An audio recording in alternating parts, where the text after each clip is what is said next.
الحمد لله رب العالمين الذي أحيانا بعدما أماتنا وإليه النشور.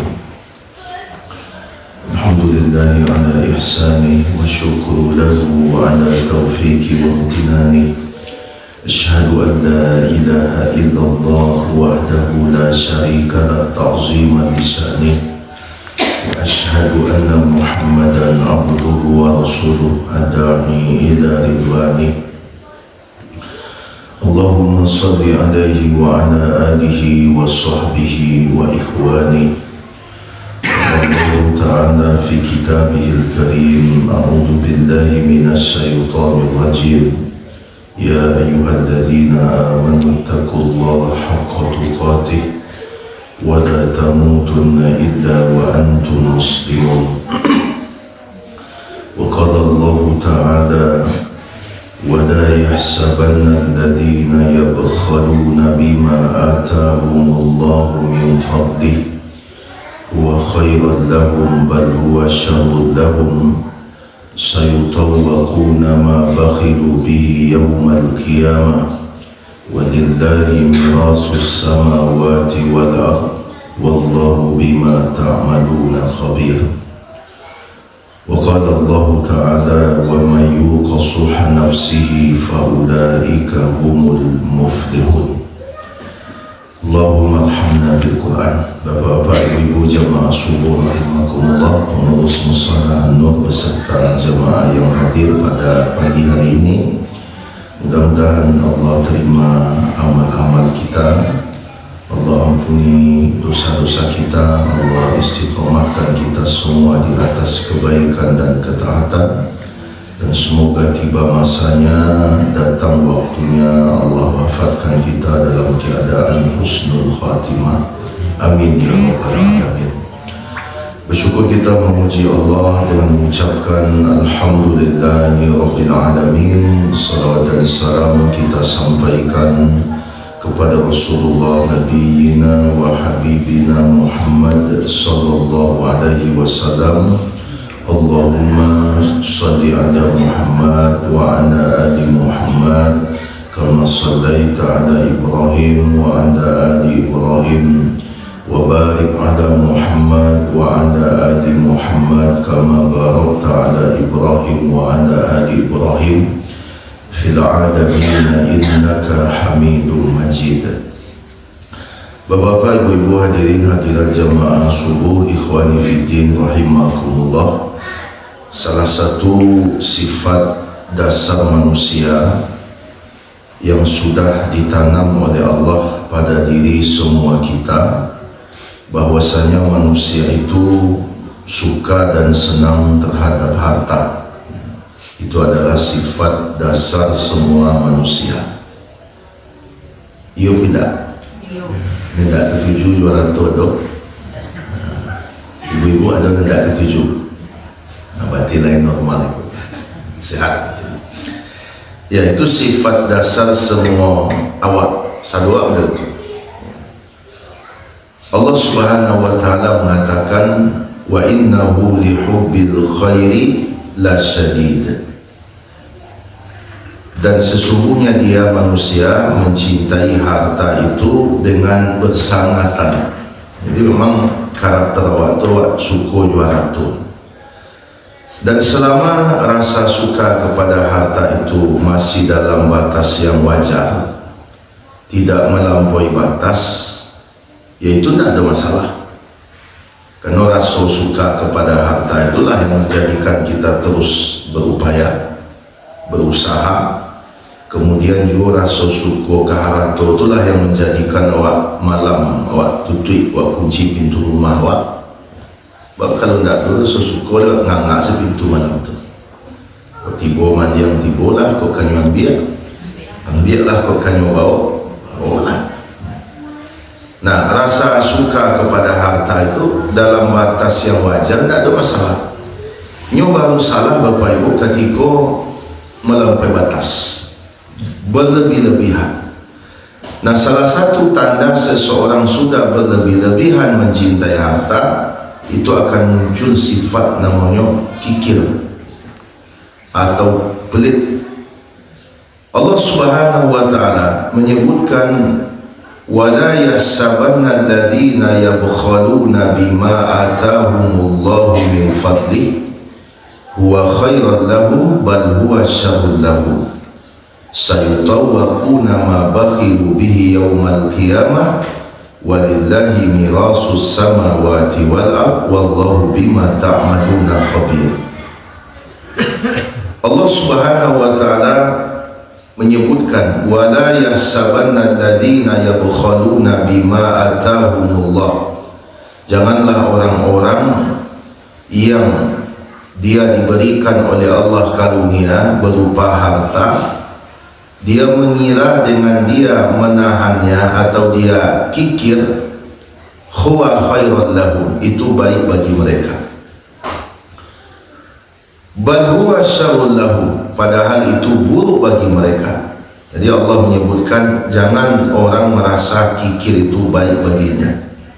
Dengan kikir hartanya tidak akan berkurang, dengan kikir pengeluarannya berkurang. Jangan dia mengira seperti itu, kata Allah. Malah Allah menyebutkan bal huwa syarrun lahum, padahal kikir itu buruk bagi mereka. Kenapa kikir itu buruk bagi mereka? Kikir itu tidak menjadikan harta seseorang tidak keluar. Ibu masuknya keluar, mesti keluar. Dan orang kikir tidak disukai oleh Allah, sekaligus tidak disukai oleh manusia. Orang kikir Allah tidak suka, manusia pun juga tidak suka. Malah orang kikir pun tidak suka dengan orang kikir. Dan malena kawan pajar pilih benar, padahal ini pun pilih pada malena kawan dia tanggung, pilih dan tanggung, padahal ini orang mengecek tu pilih itu. Kemudian Allah sebutkan sayutawwaquna ma bakhilu bihi yaumal qiyamah, kalau Allah akan kalungkan di lehernya pada hari kiamat harta yang dia kikir-kikirkan itu. Walillahi mirasus samawati wal ard wallahu bima ta'maluna khabir. Kepunyaan Allah lah apa yang ada di langit dan yang ada di bumi, dan Allah mengetahui apa saja yang kamu lakukan. Surah Ali Imran ayat 180. Kemudian di dalam hadis Nabi SAW, Nabi menyebutkan di dalam riwayat Imam Ahmad, la yajtami'u suhun wa imanun fi qalbi rajulin muslim, tidak akan mungkin bersatu di dalam hati seorang muslim antara iman dan kikir. Dan saya bersatu, sebagaimana tidak bersatunya antara air dan minyak, tidak akan bersatu antara kikir dengan iman. Kalau orang benar imannya, dia tidak kikir. Kalau orang kikir, berarti imannya tidak lurus. Orang kalau benar imannya, dia yakin dengan hari akhirat, dia tidak akan kikir. Kenapa? Karena dia tahu ketika dia mengeluarkan harta, sebenarnya dia sedang mengirimnya untuk kehidupan akhiratnya, bukan hilang, bukan. Tapi orang kalau tidak yakin dengan hal seperti itu, Bapak Ibu, akan kikir, Pak. Oh, dia infak, apa dia pek pahala, ma pahala tu di balik lontong jalan, nampak lontong kok di balik soto jalannya. Kalau pahala, ma pahala kok. Kalau orang lemah iman model itu, inyo sadonya harus berupa barang dan nyoba. Oh, kalau pahala gitu, pahala tidak nampak pahala pada. Makanya tidak akan bersatu antara iman dan kikir. Orang kalau lurus imannya, maka dia tidak akan kikir. Orang kalau kikir, berarti masalah pada imannya. Bapak Ibu sekalian rahimakumullah, istilah kikir di dalam Al-Quran ataupun di dalam hadis Nabi SAW itu setidaknya disebut dalam dua bentuk kata. Yang pertama disebut dengan bakhil, akulah jadi bahasa awak sehari-hari. Allah mengatakan wa amma man bakhila wastaghna. Adapun orang-orang yang bakhil dan merasa dirinya cukup, dia tidak butuh lagi dengan orang lain. Adapun orang-orang yang bakhil dan merasa dirinya cukup. Jadi istilah pertama untuk menyabui kiki ko bakhil. Kemudian istilah yang kedua disebut dengan sukh. Sebagaimana dalam surat Al-Hasyr ayat 9. Allah menyebutkan wa may yuqasuha nafsihi faulaika humul muflihun. Siapa orang yang terpelihara dirinya dari penyakit sukh, maka dialah orang yang beruntung. Nah, sebagian ulama membedakan antara bakhil dengan sukh. Kalau bakhil itu adalah sifat pelit. Kalau sukh di samping pelit ditambah dengan tamak. Bukan hanya ndak amuh yang padu awak keluar, kau dapat dan jurang tibu kawat. Itu sukh namanya. Tapi ada juga kemudian yang menyebutkan bahwasanya kalau bakhil itu adalah keluar, kalau sukh itu adalah luar dalam. Jadi kalau bakhil kau pilih keluar, pilih ke orang. Tapi kalau ke dirinya, you tak pilih. Kalau ke orang, you pilih tu, tak mudah. Tapi kalau lain ke dirinya, atau ke keluarganya, atau yang menjadi tanggungannya, itu lain tu. Tapi kalau keluar, Bapak Ibu, infak, sumbangan, ada maksud gitu. You setiap orang kagotong royong hanya pergi keluar setelah itu. Kopira raunnya, jiwa sosialnya kurang. Tapi kalau untuk dirinya dan keluarganya itu lain. Itu bakhil. Adapun sukh itu lebih parah, Bapak Ibu. Dia tidak hanya bakhil kepada orang lain, tapi juga bakhil kepada dirinya dan keluarganya. Sehingga jangankan orang lain menikmati hartanya, jangankan orang lain, dirinya sendiri tidak satu menikmati. Bapak Ibu bayangkan, padahal panik cari itu oto dulu, tapi nyu ke Padang jonda, Bapak Ibu, jondanya ke Padang. Ditanya bah kok jonda Pak Pirto dari ya wah surang saya nggak sini itu apa masalahnya surang ya mana minyaknya tu. Bayang Bapak Ibu sampai model tu nyu baletong. Atau misalnya sudah mencuci oto, lah nyolap karim atau janari, hanya pun yunda. Bagaimana tel tu tanya bakok yo, oto pak baik, oto lain, yo oto sudah cuci loh cina. Lebih parah dia kendaraannya daripada dirinya sendiri. Ikut orang yang disusahkan di arah tu, Pak Ibu. Mohon maaf. Jadi harato tu nak kawat jadi budak awak. Inyo budak awak. Dah awak budaknya dah. Tu kalau tadi kan yang awak budaknya tu. Awak susah dia. Mestinya bukan kita yang susah oleh dia, tapi dia yang kita pakai, yang kita manfaatkan. Untuk itu dia Allah. Dan Nabi SAW pernah menegur seorang sahabat yang dia punya harta, dia diberi rezeki oleh Allah, tapi bantuannya tidak terus. Pakaian itu ke itu tadi. Ditanya oleh Nabi SAW, apakah kamu diberi rezeki oleh Allah? Lain dia kira sakit ya Allah? Lain. Tunjukkanlah sakit itu. Tunjukkan kalau kamu itu diberi rezeki. Wa amma bi ni'mati rabbika fahadis. Tapi bukan berarti Bapak Ibu awak berpoya-poya, enggak. Jadi hidup itu terletak antara boros dan pelit. Hemat itu terletak antara boros dan pelit. Di hemat itu di bawah boros, tapi di atas pelit. Kalau boros mengeluarkan dan tak patut dikeluar, tak patut dibalik itu boros. Patut di Bali, Bali tu tak boros tu. Patut di Bali, pembali dari tapi tak jual di Bali, tu pilih namanya itu. Jadi hemat itu terletak antara boros dan pelit. Nah, Bapak Ibu sekalian rahimakumullah, dalam hidup itu nak masuk harus diimbangi juga dengan keluar apa itu. Ada yang masuk harus diimbangi dengan yang keluar, baru sehat. Harato baru sehat kalau begitu. Sebagaimana badan wak sehat kalau model itu pula. Kok bapak ibu-ibu bisa hadir pagi, boleh bisa juga senyum-senyum, dia ada yang keluar.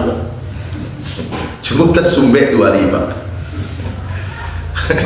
Sumbek 2 hari pak, dah gawat lah, aman. Apa malaswat tu, dah sampai model itu ya. Pengalaman ketika haji 2023 tu, haji perasaan tu,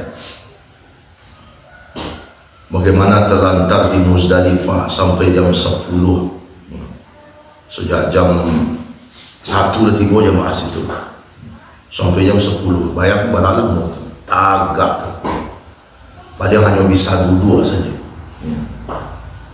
Di atas langit tak ada atap apa-apa, di bawah batu dan sedikit rumput.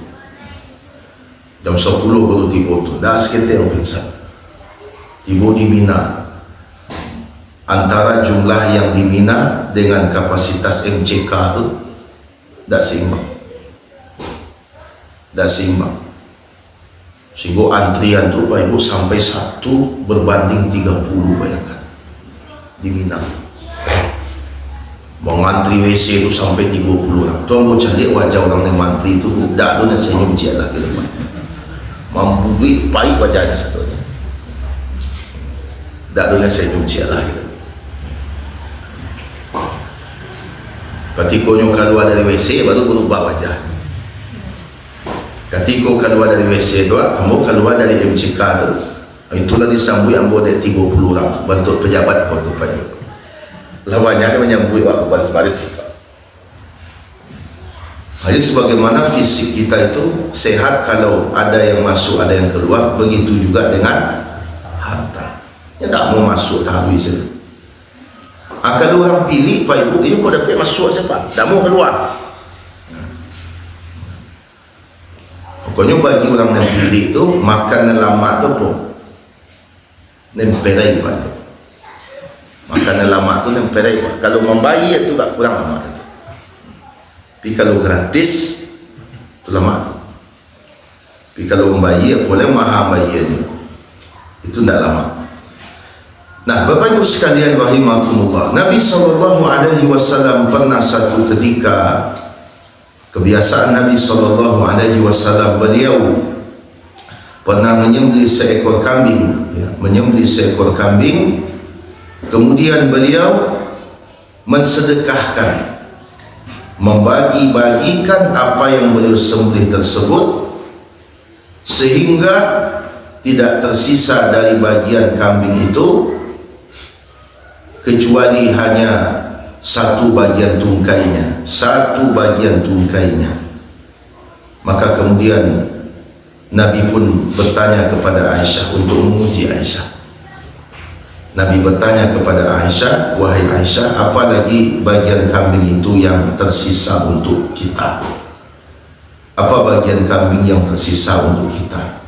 Maka ketika itu Aisyah menjawab, wahai Rasulullah, semua bagiannya telah diterima oleh orang lain. Artinya telah milik orang lain, kecuali 1 bagian tungkai ini yang untuk kita. Sadonya lah untuk orang, kecuali Iko yang untuk awak.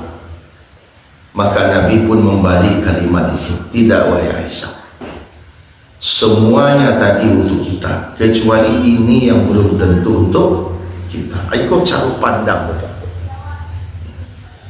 Ketika Aisyah mengatakan semuanya telah untuk orang lain kecuali 1 ini saja, maka Nabi pun membaliknya. Nabi pun membaliknya dengan mengatakan semuanya tadi untuk kita, kecuali satu ini yang belum tentu untuk kita. Ketika awak mengeluarkan harta, apalagi kita mengeluarkan harta di jalan ketaatan kepada Allah, itu bukan keluar, tetapi itu adalah investasi, itu tabungan. Dan di dalam hadis Nabi SAW diriwayatkan oleh Imam Al-Bukhari dan Imam Muslim, qala Rasulullah sallallahu alaihi wasallam, berkata Rasulullah sallallahu alaihi wasallam, ma min yaumin yusbihul ibad fihi illa malakan yanzilan fayaqulu ahaduhuma Allahumma a'ti munfiqan khalafan wa yaqulu al-akhar Allahumma a'ti mumsikan talafan. Tidaklah setiap pagi kecuali ada dua malaikat yang turun, kemudian malaikat pertama berdoa kepada Allah, ya Allah, berilah ganti bagi orang yang berinfak. Sedangkan yang satunya lagi berdoa, ya Allah, hancurkanlah orang yang pelit. Itu setiap pagi itu. Pokoknya ada sunnah dianjurkan awak bersedekah subuh. Sunnah bersedekah subuh. Bukan hanya Jumaat saja, sunnah bersedekah subuh. Kadang-kadang orang ada yang Jumaat sebab Jumaat sedekah, tapi Senin sampai Kamis sudah tu Sabtu Ahad tak. Ya. Jadi setiap pagi itu ma min yaumin yusbihul ibad, tidak ada satu hari di waktu pagi kecuali pada hari itu malaikat turun. Fihi illa malakan yanzilan, malaikat itu turun kemudian dia berdoa, Allahumma a'ti munfiqan khalafan, ya Allah, beri ganti bagi yang berinfak. Bayangkan yang berdoa bukan tidak yang sembarangan depan itu. Yang berdoa adalah malaikat, makhluk yang taat kepada Allah, yang tidak pernah durhaka. Makanya doa malaikat itu diijabah oleh Allah, karena yang berdoa adalah malaikat. Maka malaikat berdoa kepada Allah, ya Allah, beri ganti bagi orang yang berinfak dengan ganti yang lebih baik. Beri ganti dengan yang lebih baik. Sebaliknya, Allahumma a'ti mumsikan talafan, dan berikan kehancuran bagi orang yang pelit. Kehancuran di sini bisa bermakna hartanya menjadi hilang, atau bisa juga maknanya barokahnya yang hilang. Yang harta itu lain baik, tapi tidak ada berkah. Harta itu tidak bisa dibawa untuk mentaati Allah Subhanahu wa ta'ala, karena harta yang berkah adalah harta yang dengannya seseorang bisa beribadah kepada Allah Subhanahu wa ta'ala. Para ulama juga membagi bakhil itu kepada dua pembagian, ya. Ada dua tingkatan bakhil, karena bakhil itu bertingkat Bapak Ibu. Ada orang yang bakhil dalam perkara yang sunnah, perkara yang mustahab, artinya tidak sampai kepada perkara yang wajib. Dia bakhil dalam perkara yang sunnah, perkara yang mustahab. Seperti dia bakhil ketika berinfak, bakhil bersedekah. Jadi ini tidak tertarik dengan infak, ini tidak tertarik dengan sedekah. Ya, kadang ada yang boleh itu Pak. Kamu pernah mengaji di satu masjid sampai sekarang. Bulan sebelumnya kita mengkaji keutamaan solat tahajud. Solat tahajud banyak pertanyaan, sampai 6:30. Kalau tidak di stop mungkin lanjut itu dalam belo mementan nak sekolah. Bulan berikutnya keutamaan infak dan sedekah. Tidak ada yang bertanya cik lagi. Aneh sebab agak angkir pengajian ketika itu. Selesai pengajian aja pengurus, Ustaz, bulan lalu sambung bertanya, Ustaz, bulan tidak tu kena. Kalau dia orang bertanya, tidak bertanya, salah dia. Tidak harus bertanya pengajian. Kalau dia Pak Ibu lebih lancar, tidak ada yang bertanya daripada bertanya tapi tak apa-apa tanyanya Pak, bersakit kepala awak. Kan ada orang bertanya, kau nak usil bertanya. Apa boleh gaya bertanya itu, tidak ada orang bertanya. Biarlah Ustaz, tak ada orang bertanya, biarlah Mbok tanya. Kesannya pahlawan tu Pak. Jadi gaya bertanya tak letak dah. Biarlah daripada undak don yang bertanya, biarlah bertanya. Jadi kisahnya Pak Ibu ini dibutuhkan untuk bertanya orang. Apalagi kalau bertanya tu tak berterhati. Tak sah, tanya je sah. Maka sudah dia tu kawak. Jadi mungkinnya sudah bercakap di dalam rumah tadi malam tu kawak berangnya. Ada lebih rancak dah usaha bertanya daripada model itu. Ini kalau dia Pak Ibu tak ada kewajiban harus bertanya pengajian dulu. Kalau ada memang yang akan ditanyuan, tanyuan. Kalau tak ada, ya kenapa dipaksakan? Cuma dia balik lain dia. Dia tahu Ustaz, bahawa tak ada bertanya orang. Itulah tipe jemaah awak si Ustaz. Nyo kalau sembayang tu Ustaz, ketujuh dia tu. Ku ahli sembayang sedonya Ustaz. Tapi kalau lah masalah infak tu Ustaz, tak masuk dia tu Ustaz. Ada orang tentu buat tu. Model tu tempat macam iyo kecilnya. Ada tahu Ustaz kan kami tadi tu abang jumlah infak dapat Ustaz tu kecilnya. Sagana pengecian kecilnya. Jadi Pak Ibu sekalian rahimakumullah, ada kadang yang seperti itu. Jadi setiap hari, setiap pagi itu malaikat turun kemudian berdoa kepada Allah. Malaikat berdoa, ya Allah beri ganti bagi orang yang berinfak dan berikan kebinasaan bagi orang yang bakhil. Jadi ada orang yang bakhil dalam perkara-perkara yang sunnah, bakhil dalam perkara-perkara yang sunnah. Masuk ketika berbuka puasa, ini biasanya kalau Ramadan itu kan di masjid di surau ada disediakan. Kau siap bawa lah.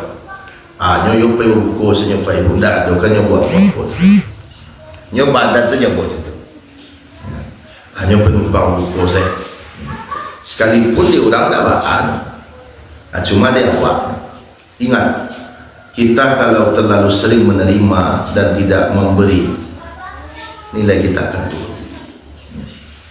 Ingat hadis Nabi, yadul ulia khair min yadis sufla. Tangan di atas lebih utama daripada tangan di bawah. Aku ada acara Pak Ibu, nyo tak bawa tu. Acara jalan gay wisata yang tak bawa, nyo prinsipnya po nyo ada usaha orang bawa ikut tu. Pasti ada orang bawa ikut tu. Abiko numpang sejulang abiko, nyo ada orang bawa. Adi mau balik orang tu isi kepala nyo Pak. Limo balik orang itu isi kepala nyo ada usaha nama bawa ikut tu. Itu sangku elok dan tak rancak tu Pak. Tak sadu sangku elok kau rancak. InsyaAllah ni ada usaha berikut tu. Tapi dia mau balik orang itu isi kepala, tak ada usaha dia dah. Nah Bapak Ibu sekalian, kemudian yang kedua pun yang lebih parah Pak. Ini yang lebih parah, bakhil di dalam perkara-perkara yang wajib. Bakhil dalam perkara-perkara yang wajib. Apa contohnya? Bakhil dalam mengeluarkan zakat. Bakhil dalam mengeluarkan zakat. Nyolah wajib zakat tapi tak bayar zakat. Allah Subhanahu wa taala menyebutkan tentang perkara ini dalam surah Taubah. A'udzu billahi minasy syaithanir rajim. Walladzina yaknizuna az-zahaba wal fidda wa la yunfiqunaha fi sabilillah fabashshirhum bi'adzabin alim. Orang-orang yang menyimpan-nyimpan emas dan perak, tidak mau mengeluarkannya di jalan Allah, maknanya membayarkan zakat padahal telah wajib bagi mereka, maka beri dia berita tentang azab yang pedih. Yauma yuhma 'alaiha fi nari jahannam fatuqwa biha jibahuhum wa junubuhum wa zuhuruhum hadza ma kanaztum li anfusikum fadzuqu ma kuntum taknizun. Hari pada saat itu di neraka jahanam digosokkan ke punggung mereka, ke kulit mereka, ke lambung mereka apa yang dahulu mereka tahan. Emas dan perak itu dilebur kemudian digosokkan kepada mereka. Hadza ma kanaztum li anfusikum. Ini yang kalian tahan-tahan dulu. Araswan apa? Fadzuqu ma kuntum taknizun. maka rasakanlah apa yang dahulu kamu simpan.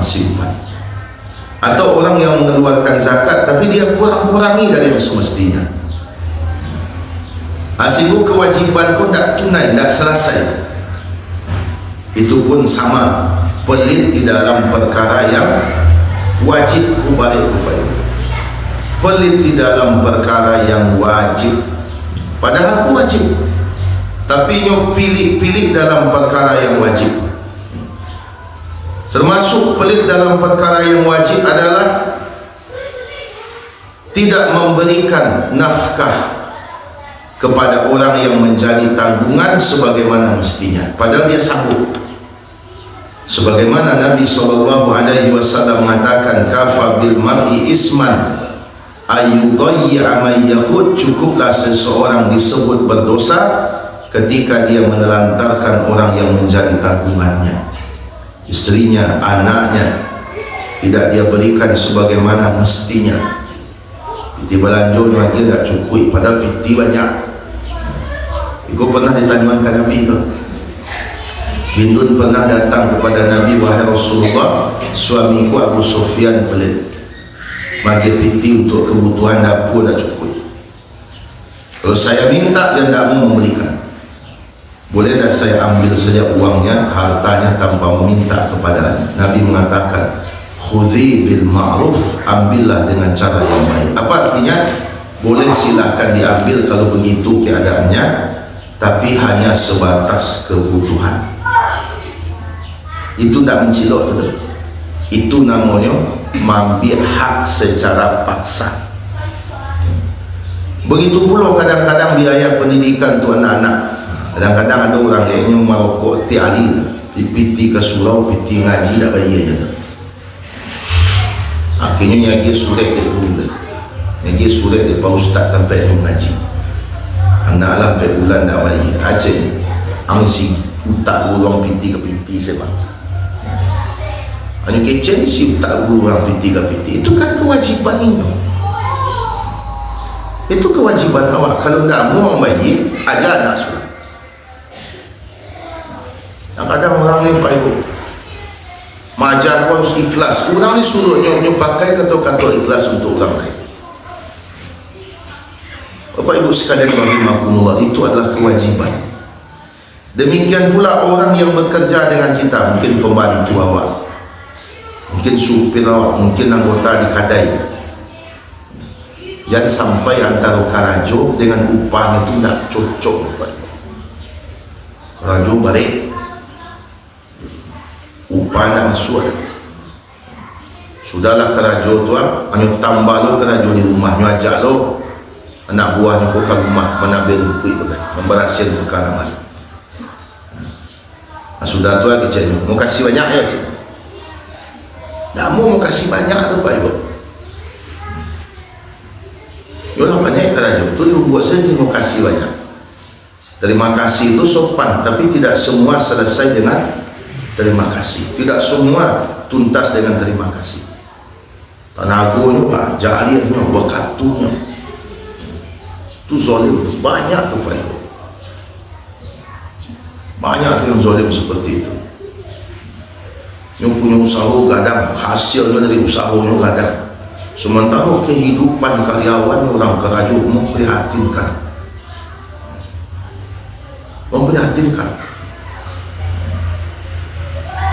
Bakhil kepada orang-orang yang menjadi tanggungannya. Termasuk bakhil dalam perkara ibadah. Dalam perkara ibadah maktab. Contoh misalnya ibadah haji. Kalau ibadah haji Indonesia awak kan tamattu. Haji tamattu. Haji tamattu karena awak mikot waktu di hotel, maka konsekuensinya adalah membayar dam. Membayar dam seekor kambing. Bayar dam seekor kambing. Ambo tak tahu kini, tapi kalau di Maswago, dam itu tidak diurus oleh pemerintah, tapi kita sendiri yang membayarnya. Terserah, mau cari silahkan, mau lewat kloter silahkan, mau lewat KBIH silahkan, mau lewat rombongan silahkan, mau lewat regu silahkan, bebas. bebas. Nah, dek bebas pula akhirnya terserah awak saja. Kalau pemerintah Saudi menetapkan 650 rial, sekitar 3 juta lah kalau kos itu 4.400. Nah, kadang terasa mahal dia sebagian. Ini resmi. Hewannya itu sudah lulus seleksi. Nah, tiba di kloter, kok kadang banyak yang bermain. Ini bisa maju 3,5, 3 tui. Itu tergiur kawan. 3 tui ni 3,5. Kalau resmi 6,5. Kalau maya tu. Akhirnya dah laku yang pemerintah Saudi. Apa ada yang kosek? Berat. Padahal orang tak tahu apa itu. Entah yuk kambing kok. Entah apa, tak tahu lah. Ada video misalnya gue saya. Kemudian belum lagi nanti kalau you oleh kambing hasilnya pun tak you oleh di bagian cuma-cuma entah dijual pula. Sebab dampung harus dibagikan saja, tidak boleh dijual. Tapi sayang banyak yang memilih itu karena murah. Bukan tak ada piti pak, tapi suku yang murah. Padahal awak menunggu nak tanggung lama. Menunggu untuk apa yang kasih itu lama. Kemudian awak masukkan diri awak ke dalam sesuatu yang beresiko. Ini kalau murah kok Pak Ibu, kamu keyakinan Bapak Ibu murah kok jarang yang selamat.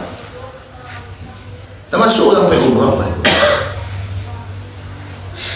Kamu keyakinan Bapak Ibu harga itu tidak berubah. Harga itu nak kebutuhan. Cuba tanya orang yang berangkit tiba di kampung melepet-lepet apa tu misalnya. Coba tanya ke barang yang bayar. Tanya ke barang yang bayar. Tapi cuba pula tanya ke orang yang nyok sanam, nyok kue. Dia Pak petang bantu eksekutif bayar. 2 balai orang ya Pak ya. Nyok sanam semacam. Coba tanya barang yang bayar. Pasti ada hubungannya Pak. Walaupun ada jamaah request bisa nak ketika awak pagi itu awak hotel tak seperti yang di brosur tu tapi yang lain request kapan perlu view-nya Kaabah dakik begitu dibuka pintu hotel langsung tiba di lataran makannya lama kok harga dah mahal bisa. Tapi kalau misalnya dakik view-nya Kaabah makan lama tapi harga menenggak, itu dah, itu dah. Itu payah tu Pak. Kecuali mamanya Raja Salman tu bisa tu. Harga tu tak betul. Maka coba tengok hari ni kan banyak yang gagal-gagal tu macam lah. Yang gagal-gagal tu harga tak masuk apa itu. Akhirnya sampai Malaysia apa? Orang pergi umrah ke Makkah, dia ke Malaysia saja. Pulangnya lagi. Kerana orang pun nak masuk. Harga itu menentukan Bapak Ibu sekalian. Harga itu menentukan. Ambo petang ditanya oleh jemaah. Ini kan pemerintah buat aturan untuk haji umrah mandiri. Umrah mandiri itu lah lama Bapak. Lah lama umrah mandiri. Dan dah dulu dah legal selama umur. Jadi sebenarnya aturan Patang tu menguatkan saja itu. Tapi apakah semua orang mampu umrah mandiri? Dah yakin. Umrah mandiri itu hanya mungkin bagi orang pertama dia melek teknologi. Badannya kuat. Kemudian saleronya tidak memilih bisa nyolah punya pengalaman sebelumnya ke luar negeri apalagi pandai bahasa silakan cak Tapi kalau awak tua, tidak ingin disibukkan dengan hal-hal yang sifatnya mengurus ini, mengurus itu. Awak tahu beres ya? Umrah mandiri itu tidak semuanya juga akan bisa ke situ. Malah bisa-bisa dengan umrah mandiri dilakukan oleh orang yang tidak tepat, malah biayanya bisa lebih kadang. Tidak mesti umrah mandiri itu lebih kecil biayanya. Nah, kalau umrah itu bersama Pak Ibu, biaya itu kolektif tu Pak. Biaya kolektif tu. Kalau awak umrah sulang-sulang mandiri, tentu biayanya awak buat sulang. Ya, tidak mesti kadang-kadang umrah mandiri itu selalu lebih murah. Tapi kalau yang dilakukan dari orang yang memang nyolah punya pengalaman ke luar negeri, nyolah cuk pula balik ya, pandai bahasa, melek media sosial, mengerti teknologi, itu lencana. Kalau awak biasa pakai HP jadul, apa ibu SMS ya Pak, nah mau mandiri itu Pak. Ya, justru lainan awak harapkan di situ lain pula yang terjadi. Jadi Bapak Ibu sekalian, untuk ibadah itu jangan dipelit-pelitkan. Bila awak menikmati rezeki yang Allah berikan kepada kita, dan memang tujuan utama rezeki itu adalah untuk beribadah kepada Allah Subhanahu wa Ta'ala.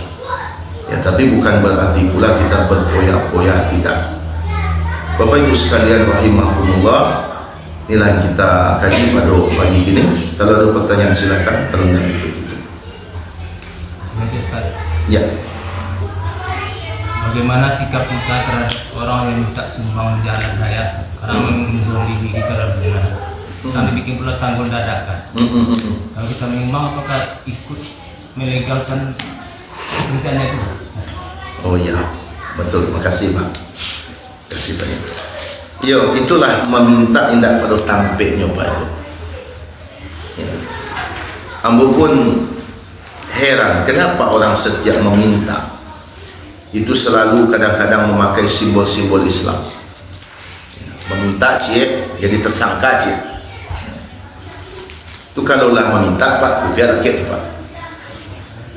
Kalaulah jadi tersangka, biar rakyat.